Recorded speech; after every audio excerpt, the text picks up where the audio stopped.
Cet ouvrage est avant tout une volonté du conseil départemental de la Sarthe de mettre en lumière un édifice à la fois central de par sa situation, mais finalement peu connu des Manceaux. Depuis la création du premier couvent en 1654 jusqu'aux grands travaux d'ouverture dans les années 2010, l'édifice a connu au moins 3 renaissances. Fondé au milieu du XVIIe siècle, il a connu après 3 recréations. Donc une reconstruction complète du couvent de la Visitation au début du XVIIIe siècle, après un tremblement de terre qui l'aurait déstabilisé. Ensuite, en 1793, ces bâtiments accueillent la prison et les tribunaux, parce que la Révolution est intervenue, les sœurs ont été expulsées.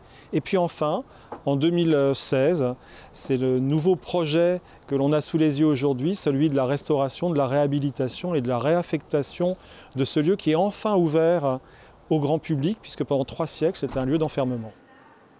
Le couvent de la Visitation était à l'origine une institution de jeunes filles de bonne famille, ce qui caractérise aussi la sœur architecte du couvent, conceptrice des plans de 1711, Anne-Victoire Pillon.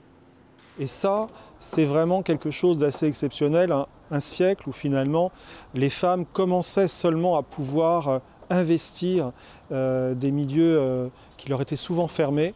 Pas moins de 12 auteurs ont contribué à l'ouvrage, richement documenté.